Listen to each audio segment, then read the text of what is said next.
श्रीमन्महागणाधिपतये नमः। हं हनुमतये नमः। जय जय जय राधारमण, जय जय नवल किशोर, जय गोपी चित चोर प्रभु, जय जय माखन चोर। बोलिए रमण बिहारी मदन मुरारी, बांके बिहारी लाल की जय। आज हम सभी लोग घर में रहते हुए इस महामारी के अवसर में, कोरोना वायरस महामारी के अवसर में बैठे बैठे भगवान की दिव्य कथा सुने।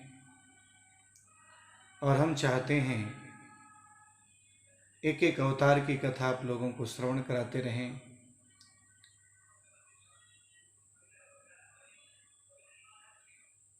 भगवान की कथा, भगवान की चर्चा करने से निश्चित रूप से बहुत से दोष दूर होते हैं।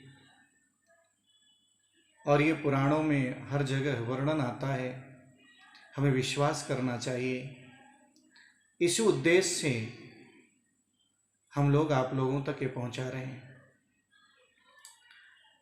जिस समय ब्रह्मा जी ने सृष्टि की रचना करते हुए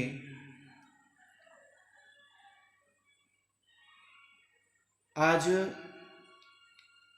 अपने शरीर के दो भाग कर दिए, और जैसे ही दो भाग किए, एक मनु के रूप में और एक शत्रुपा के रूप में, और यहीं से मनुष्य सृष्टि प्रारंभ होती है।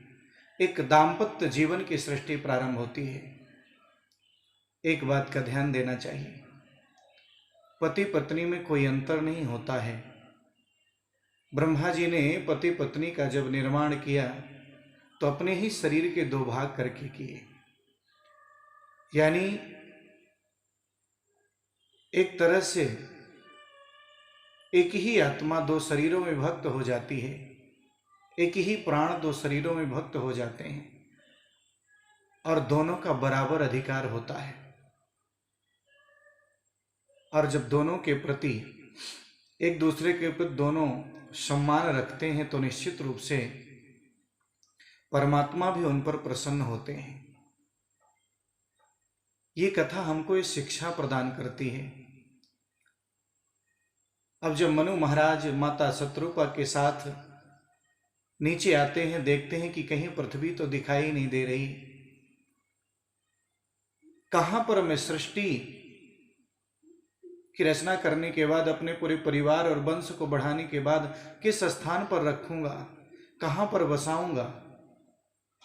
जैसे उनके मन में अनेकों प्रश्न चलने लगे तो हाथ जोड़ करके आज ब्रह्मा जी के पास पहुंचे और ब्रह्मा जी से प्रार्थना किया, हे पितामह, हे मेरे पिता, आखिर मैं सृष्टि को कहां रखूंगा। तो उसी समय आज जैसे ही ब्रह्मा जी ने देखा कि वास्तव में पृथ्वी तो है नहीं, पूरा धरातल पूरा आज जलमग्न है, किस प्रकार से पृथ्वी का उद्धार हो। क्योंकि उसी समय एक राक्षस है जिसका नाम है हिरण्याक्ष, और हिरण्याक्ष माता पृथ्वी का हरण करके ले गया है। उसका वध कौन करेगा। कि केहि विधि होय धरणी वो धारा, बसहि प्रजा जेहि माह अपारा। केहि विधि होय धरणी वो धारा, बसहि प्रजा जेहि माह अपारा। इस धरती का उद्धार कैसे हो। आज जैसे सोचने लगे, उसी क्षण भक्त वत्सल भगवान परमात्मा आज ब्रह्मा जी के नासा छिद्र से निकलते हैं, एक वाराह शिशु का रूप धारण करके, छोटा सा वाराह शिशु। और जैसे छोटे से वाराह शिशु के रूप में आज नासा छिद्र से बाहर निकलते हैं। इत्याविध्याय तो नासा विविराट सहसा नघ।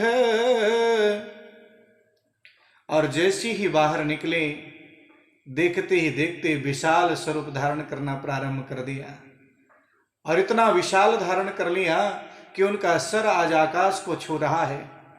उनके दोनों हाथ मानो दोनों दिशाओं को, पूर्व और पश्चिम दोनों दिशाओं को नाप रहे हैं, ऐसे विशाल हाथ हैं। और पूरा शरीर ऐसा लग रहा है जैसे धरती से लेकर के आकाश तक की लंबाई को नापने वाला कोई एक स्वरूप प्रकट हो गया हो। ऐसा विशाल स्वरूप धारण किया मेरे परमात्मा नारायण ने, वाराह स्वरूप। और वाराह स्वरूप धारण करने के बाद सीधे जैसे ही जल में छलांग लगाई, देवताओं ने स्तुति करना प्रारंभ किया। जल में छलांग लगाने के कारण आज जल में जब कूदते हैं तो इतनी भयंकर जल की लहरें ऊपर उठती हैं, मानो वो लहरें चंद्रमा को छू रही हों। ऐसा लग रहा है कि इतना भयंकर ज्वार भाटा आज तक नहीं आया। जिस प्रकार ज्वार भाटा के आने में चंद्रमा के तरफ समुद्र की लहरें बढ़ती हैं, आज वैसा ही स्वरूप है। भगवान समुद्र उस दिव्य जल राशि में प्रवेश करते हैं।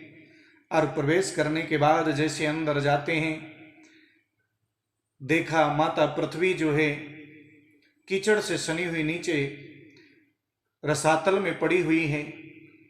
तो माता पृथ्वी को अपनी दोनों दाढ़ों के बीच में जो बड़े बड़े दांत निकले उनके बीच में रख करके और सीधे पृथ्वी माता को लेकर के ऊपर आ रहे हैं। और जैसी वाराह भगवान धरती माता को लेकर के ऊपर आने लगे, उसी समय हिरण्याक्ष ने देखा कि आखिर इस धरती को लेकर के कौन जा रहा है। दौड़ पड़ता है, युद्ध के लिए ललकारता है। भगवान उसकी एक भी नहीं सुनते। जैसे हाथी के निकलने से कुत्ता भौंकते हैं, और अनेकों कुत्ते जब भौंकते हैं तो उन कुत्तों की आवाज को नहीं सुनता हाथी, बल्कि अपनी मदमस्त चाल से चलता रहता है। भगवान वैसे ही आगे बढ़ने लगे। कोई भी अच्छा काम करने जाओ उसके लिए अनेकों विघ्न जैसे इकट्ठे हो जाते हैं। उसी प्रकार का हिरण्याक्ष रूपी विघ्न उत्पन्न हो गया। लेकिन परमात्मा अपने मार्ग से हिलते डुलते नहीं, अपने मार्ग में अग्रसर होते चले जा रहे हैं, आगे बढ़ते जा रहे हैं। और जाकर के पृथ्वी माता को अपने स्थान पर रखा। और जैसे माता पृथ्वी को अपने स्थान पर रखा, इधर हिरण्याक्ष आता है। मेरे गोपाल से भयंकर युद्ध होता है और मेरे परमात्मा ने एक जोर से चाटा मार करके जैसे उसको आकाश की तरफ फेंका, कई बार आकाश में चक्कर लगाकर जमीन पर गिरता है और उसका प्राणांत हो जाता है। मेरे गोविंद ने हिरण्याक्ष का वध कर दिया। ये हिरण्याक्ष कौन है? हिरण्य मतलब सोना, अक्ष मतलब आंख। जिसकी आंखें हमेशा सोने पे रहें।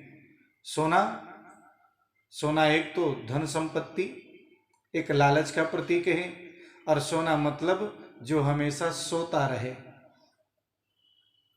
जिसकी सोने की बड़ी आदत हो, कुंभकर्ण जैसे, दिन में भी सोए रात में भी सोए। एक बात ध्यान दे लीजिएगा, जो व्यक्ति ज्यादा सोता है वो निश्चित रूप से कुछ ना कुछ खोता भी जरूर है।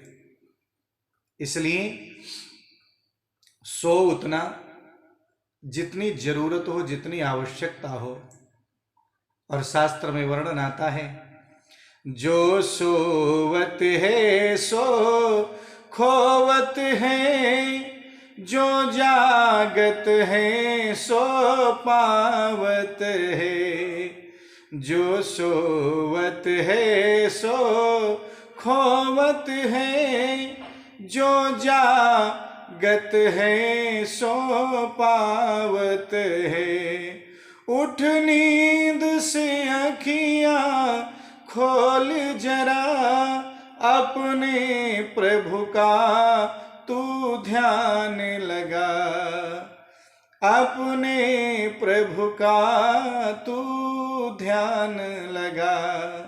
आज मानो कहते हैं जो सोता है वही खोता है। ज्यादा सोओगे भजन नहीं कर पाओगे, ज्यादा सोगे, अपना काम नहीं कर पाओगे, ज्यादा सोगे। जो आवश्यकता है उन चीजों को अपने जीवन में जुटा नहीं पाओगे। ज्यादा सोना हानिकारक है। आज मानो एक तो ये सोना है, दूसरा सोना लालच। जब लोभ ज्यादा हो जाता है, हावी हो जाता है, तब व्यक्ति पतन की ओर जाता है। एक बात का ध्यान देना चाहिए, लोभ ही विनाश का कारण है।